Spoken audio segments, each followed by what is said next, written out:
We'll have a look at them during the Australian series, and then we'll make our mind up leading into England. Obviously, we'll be taking that 15. So we're very close, and I think the key is that players get clarity in terms of their roles, and role clarity is particularly important. The other thing that's important for us is having an option with 2 game plans, and I say 2 game plans because the weather in England at any given time is very unpredictable. So we need an option where we have our spinners who are able to suffocate through the middle, because the key for us to win one-day games is about taking wickets through that middle. Either we do that with 2 spinners and a little bit of reverse swing if the weather stays dry, or if the weather's wet over that period of time, we have to have an option of a seam bowling all-rounder who can come in, bat 7 for us, be the 4th seamer, and give us that option. So we're very close. We've covered all bases in terms of our personnel at the moment. Mickey, you have stressed upon the role clarity, but there seems, when it comes to Sarfraz, there is some conundrum over there. We see him floating in the middle order. There is no set position for him. Previously, we have seen that whenever he has batted up the order, he has been successful, but throughout this tour, we have seen him demote himself. What is going on there? I want to understand the thought process. It's very simple. You know, we need to be very fluid, and we're very fluid with our game plans. Sarfraz has done exceptional work for us up and down the order. I think the thing that we've got to realize, though, is over a long tour, form comes and goes, and players start playing well, and then they slip off the radar for a little bit. And we need to then be able to send our form players in at any given minute. So for every role that we have, you would have seen we tried a couple of things in the 2020. We had a look at some key areas with some players. Some players played well through that period, some players didn't.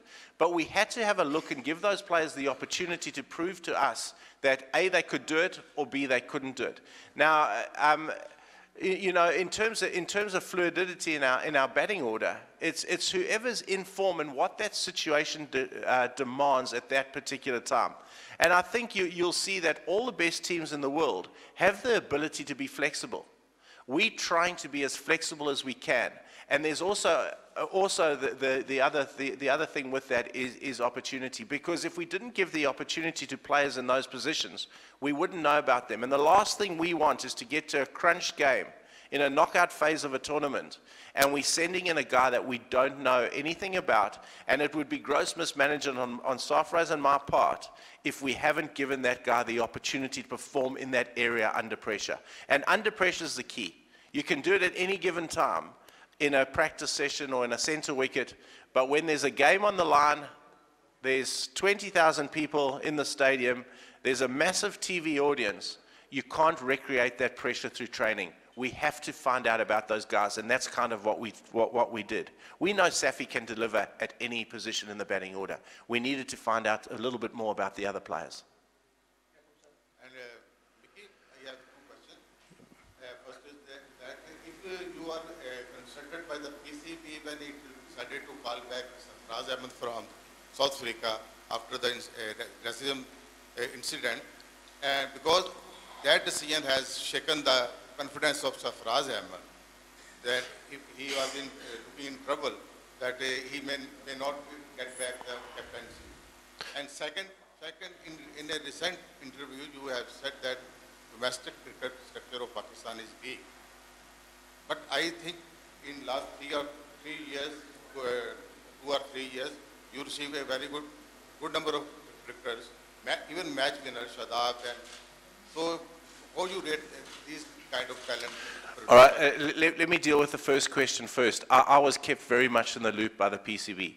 Sarfraz, what he did was wrong, and it was worked through. We spoke it through as a team. We educated the team through that process. Safi took it on the chin. He apologized. He moved forward. Everything was handled properly. He was sanctioned by the ICC, and that's an issue between the PCB and the ICC. I can't answer that. But he was sanctioned, and he's been punished. He's apologized, so we can move forward from that. I was kept very, very much in the loop. The insecurities around Safi has been put to bed now, and we've got clarity on that. I was part of that conversation with the chairman as well. He consulted me, as he did Inzimam and a couple of other role players. We have made that decision because we are very comfortable with Sarfraz leading this team forward. So there's clarity, there's no more speculation. We know who's going to lead the team. Around the one around domestic cricket, I just look at players that arrive in our setup. And this is no slight on anybody. This is an education process that we need to go through. I know the chairman, the new CEO at the moment are working thoroughly to have a look at what a really good domestic structure is for Pakistan. Now, I'm not for 1 minute degrading the domestic structure. Is the domestic structure way too big? In my opinion, it is. I think we need to come back to strength versus strength. Is the conditions that the players are playing in domestic cricket, do they replicate first-class test cricket or international cricket? I'm not sure they do. Those are questions that we need to be answered, and the structure will be taken forward later. Mickey, you are giving excuses that Pakistani cricket is playing too many cricket. But on the other hand, we see... It's not excuses, that's just fact. Indian team is playing too many cricket than Pakistan, and they are making history in the Australian team and beating Australian team and other top ranking in the world. But you admit there is something missing in your planning and selection process. My second question is, will you continue after World Cup? Look, let me just answer that. We've played the most cricket over the last four and a half months of any team in the world. And that's not an excuse. I'm not using it as an excuse because that's the way it is. And we've got to handle that. India have a large pool of players available to them, and they rotate their players very, very well.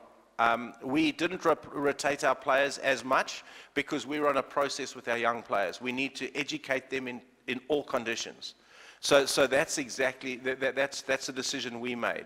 The second part of your question was around planning. Our planning's done.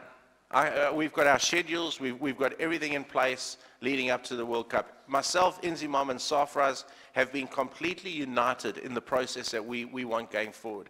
We've been united in the playing group that we've identified. And as I've said, there's 20 players for maybe 15 places at the moment, but we united, we as one in terms of that identification process. So I think our planning is probably as good as it possibly could be for this time. And in fact, I'd say, having a look at and speaking to the South African coaches, I'd say we're probably ahead of a lot of other teams. I think a lot of other teams are getting to their best 15 in the next couple of months. But they've got a bigger pool of players at the moment from which to choose. We've condensed our pool primarily to give them more exposure to pressure situations, and now we've just got to make our decisions during the Australian tour, and then finalise that for the England tour. So I think in terms of our planning, we're pretty well on track. That's up to the PCB.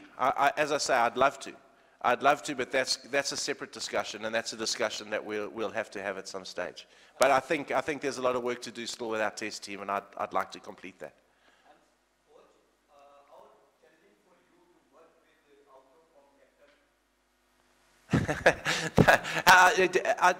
This is a question that I keep answering all the time. Understand that Sarfraz, first and foremost, is a captain and wicketkeeper. People forget wicketkeeping is a specialist position. Sarfraz's numbers over the last 4.5 months are mind-blowing. Mind-blowing. 1 catch dropped, 1 stumping missed. I can tell you because I did the research on coming back on the plane last night because I thought I might get this question. He dropped, and I'm saying dropped, when the balls come through to the keeper because we mark everything. He's dropped 8 balls in 4.5 months. So he's not out of form in his core job. His core job is to keep wicket and to take the catches and make the stumpings. And he did that. I mean, we didn't get too much spin bowling in South Africa. But he's done a job over 4.5 months in that role. Sarfraz will be the first to admit his batting form's come and gone. We've worked exceptionally hard on Sarfraz's batting going forward. exceptionally hard on his batting. He is very, very determined to get that right because he plays match-winning innings. When Sarfraz plays well, he wins games for us. I am not, and I want to reiterate this, I am not at Sarfraz Ahmed's form. Sarfraz Ahmed is a very, very good cricketer. And just Sarfraz and I work incredibly close together, incredibly close. We've got a very close working relationship, as good as any working relationship I've had with any captain. And I just need that to be put to bed right now.